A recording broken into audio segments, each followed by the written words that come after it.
Bismillahirrahmanirrahim.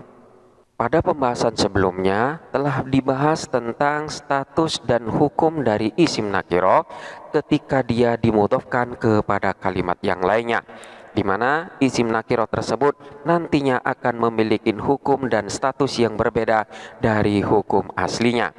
Untuk pembahasan kita kali ini adalah lanjutan dari pembahasan sebelumnya. Kemudian yang kelima adalah menjadikan suatu susunan itu sebagai susunan idhofah, itu nantinya akan menghilangkan buruknya tarkib, buruknya tarkibul kalam. Jadi manakala tidak dijadikan sebagai susunan idhofah, maka tarkib atau susunan tersebut dinyatakan sebagai susunan yang buruk oleh orang Arab. Namun manakala susunan itu nantinya dijadikan sebagai susunan idhofah, maka susunan itu dianggap sebagai susunan yang indah. Hal itu terjadi manakala mudhofnya berupa sifat musyabbaha, sementara mudhof ilaihnya ini adalah merupakan ma'mulnya. Contohnya seperti lafaz marortu birrajuli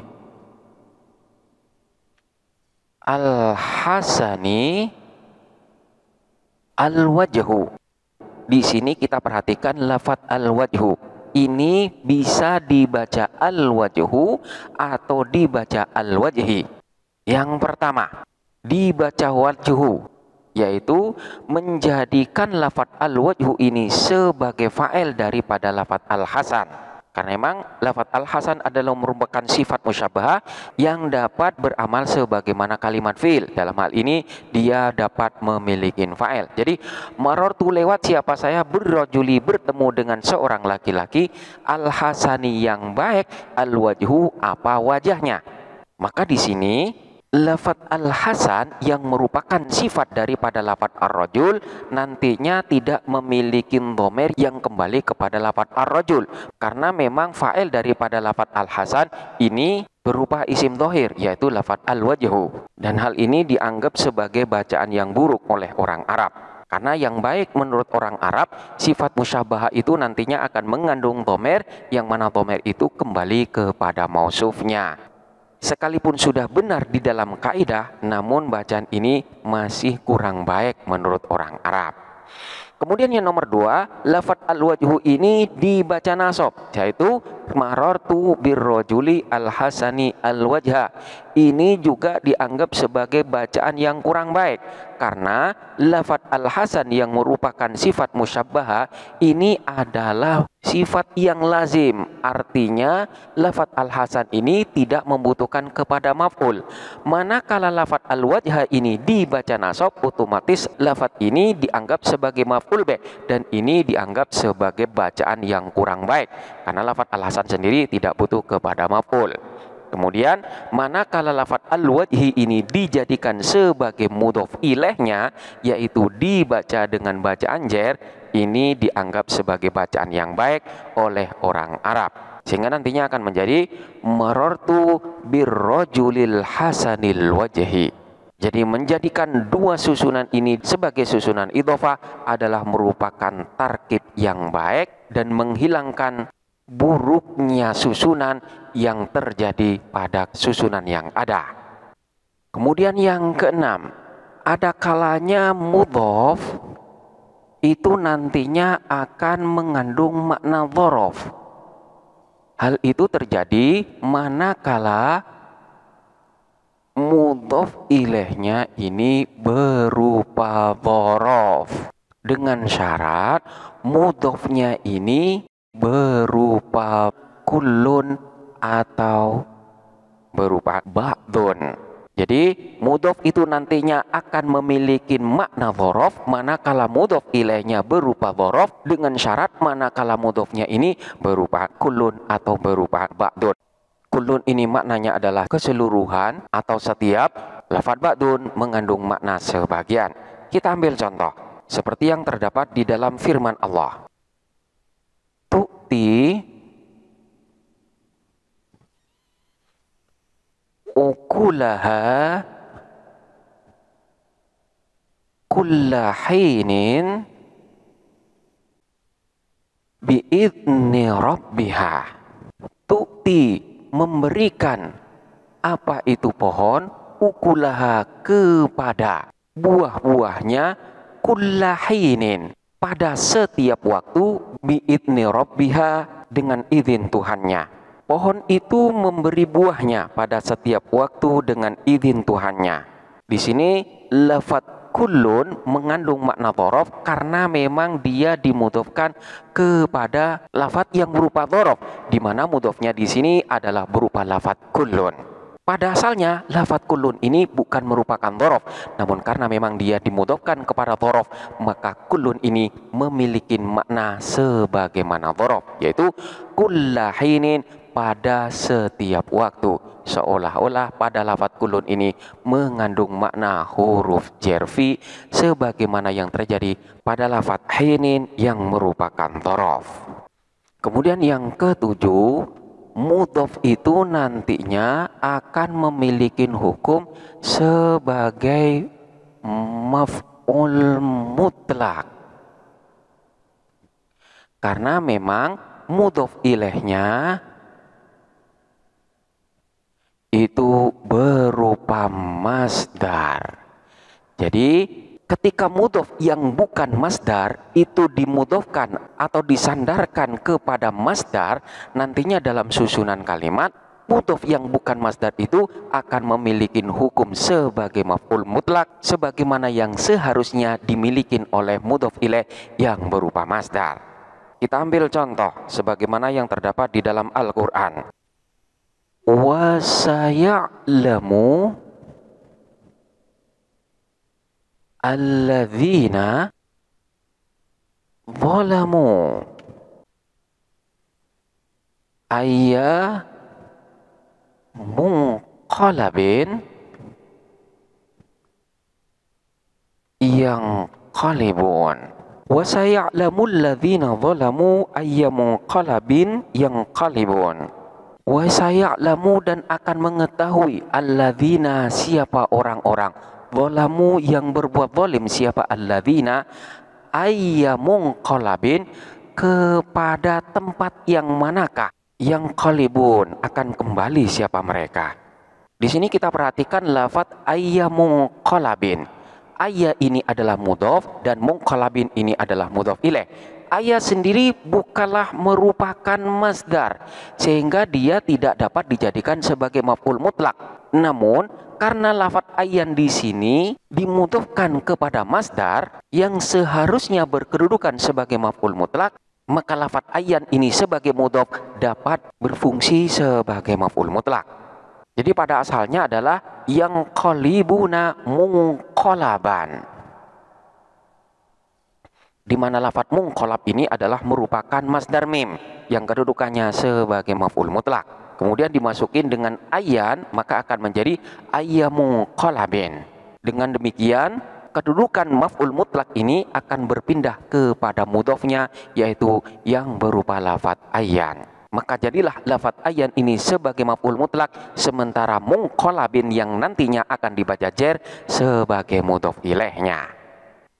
Kemudian yang kedelapan adalah mudhof ini akan memiliki hukum wujubus shadrah,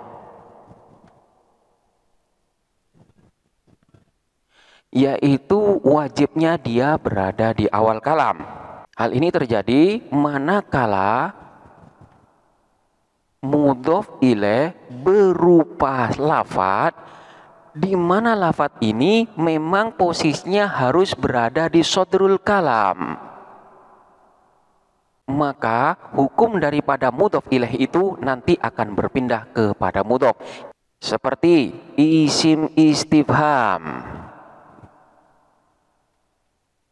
di mana isim istifham itu posisinya harus selalu berada di awal kalam. Ketika suatu kalimat dimudofkan kepada isim istifham, maka kalimat itu nantinya juga harus berada di awal kalam. Contohnya seperti lafaz man akramta. Man kepada siapakah? Akramta telah memuliakan siapa kamu. Di sini man adalah merupakan isim istifham. Manakala ada lafaz yang memang dimudofkan kepada man, di mana man ini posisinya wajib ada di awal susunan kalimat, maka mudofnya ini pun akan memiliki hukum yang sama sebagaimana isim istifham, yaitu harus pula berada di awal kalam. Katakanlah di sini dikatakan gulam. Gulamaman, kepada anak siapakah akramta telah memuliakan siapa kamu. Jadi karena memang gulam ini dimudofkan kepada kalimat yang seharusnya ada di depan, maka gulam ini pun harus pula posisinya berada di sodrul kalam. Kemudian yang ke-9, ada kalanya mudhof ini mendapatkan hukum sebagaimana kalimat jamak, yaitu mudhof ini nantinya akan memiliki makna banyak. Hal itu terjadi manakala mudhof ilaihnya adalah merupakan kalimat jamak. Jadi karena memang dimudhofkan kepada kalimat yang mengandung makna banyak, maka mudhofnya pun nantinya akan memiliki makna jamak. Sehingga hukum-hukum jamak akan diberlakukan pada mudhof. Contohnya seperti yang terdapat di dalam syair. Fama hubbud diyari syaghafna qalbi, walakin hubbu man sakanat diyara. Fama hubbud diyar, maka tidak hubbud diyar. Adapun mencintai rumah-rumah itu, syaghafna ialah telah membuat rindu, qalbi apa hatiku. Walakin akan tetapi hubbuman mencintai orang, sakana yang tinggal siapa man, ad-diyara di rumah-rumah itu. Bukanlah cinta pada rumah-rumah itu yang membuat hatiku rindu, tetapi cinta pada orang yang tinggal di rumah-rumah itu. Di sini kita perhatikan lafaz hubbud diyar. Lafaz ad-diyar ini adalah kalimat yang mengandung makna jamak, karena memang diyar di sini adalah jamak taksir. Sementara lafaz hubbun ini adalah isim mufrad yang tidak mengandung makna jamak. Namun karena lafaz hubbun ini dimudhofkan kepada kalimat yang mengandung makna jamak, maka lafaz hubbun ini pun dapat pula diperlakukan sebagaimana kalimat jamak. Sehingga fiilnya di sini diberi tanda jamak, yaitu berupa nun niswah, di mana makna daripada nun niswah ini kembali kepada lafaz hubbud diyar, yang pada asalnya bukan merupakan lafaz yang mengandung makna jamak. Namun di sana diperbolehkan karena memang sudah mudhof kepada lafaz jamak. Jadi mudhof dapat diperlakukan sebagaimana hukum yang terdiri pada lafaz jamak, manakala mudhof ini dimudhofkan kepada lafaz yang berupa jamak. Kemudian yang ke-10 adalah mudhof ini dapat dihukumin sebagai mabni manakala dia dimudhofkan kepada kalimat yang memiliki hukum mabni. Jadi mudhof yang pada asalnya bukan kalimat mabni ini dapat dihukumin mabni manakala mudhof ilaihnya adalah berupa kalimat yang mabni. Contohnya seperti lafaz farihtu biyauma intasara al-muslimuna. Farihtu senang siapa aku, biyauma pada hari, intasara menang, al-muslimuna siapa orang-orang muslim. Di sini kita perhatikan lafaz yauma. Seharusnya lafaz yauma ini bukanlah isim yang mabni, melainkan isim yang mu'rab, yang mana kala dimasukin oleh huruf jarbi dia itu akan dibaca biyaumi. Namun Karena lafat yauma di sini dimudhofkan kepada lafat intasoro yang merupakan awal dari jumlah fi'liyah, di mana intasoro itu berupa fi'il madi dan fi'il madi hukumnya adalah mabni, maka di sini lafat yaum dapat dianggap sebagai isim yang mabni pula mengikuti hukum daripada mudhof ilaihnya. Namun boleh pula lafat yaum di sini dibaca dengan jer sebagaimana isim murab yang dimasukin oleh huruf jer. Namun bacaan ini adalah bacaan yang kurang fasih. Yang lebih fasih menurut orang Arab adalah manakala lafat yaum di sini dibaca mabni. Sehingga yang lebih fasih adalah farihtu biyauman tasorol muslimuna. Contoh yang lain sebagaimana yang terdapat di dalam syair. Ala hina atabtul mashiba ala siba wa qultu alamma ashu wasyaibu wazi'u. Ala hina atabtul mashiba, pada saat atabtu menegur siapa aku al mashiba kepada uban, ala siba karena masa mudaku, wa qultu dan berkata siapa aku, alamma ashu belumkah ashu sadar siapa aku, wasyaibu padahal adapun uban itu waziun ialah telah menjadi penegur. Pada saat aku menegur uban karena masa mudaku dan aku berkata, bukankah aku belum juga sadar padahal uban sudah menjadi penegur. Di sini kita perhatikan lafadz haina. Haina ini pada asalnya adalah merupakan isim mu'rab yang manakala dimasukin oleh huruf jer maka seharusnya akan dibaca ala haini. Namun di dalam susunan ini dia dibaca hina karena dianggap sebagai kalimat yang mabni sebab dimudhofkan kepada kalimat yang mabni pula. Di mana atabtu ini adalah fi'il madi dan fi'il madi hukumnya adalah mabni. Jadi karena dimudhofkan kepada kalimat mabni maka mudhofnya ini pun dihukumin sebagai kalimat yang mabni pula. Lalu apakah boleh di sini dibaca kasroh sebagaimana dzaraf yang mu'rab ketika dimasukin oleh huruf jer dia seharusnya dibaca jer pula. Jadi ala hini atabtu. Hal ini juga diperbolehkan. Namun yang lebih baik menurut orang Arab adalah dibaca dengan mabni fathah. Itu adalah bacaan yang lebih fasih. Ini adalah beberapa penjelasan tentang status dan hukum yang terjadi pada mudhof. Selanjutnya silakan dipelajari dengan seksama dan sampai jumpa pada pembahasan berikutnya.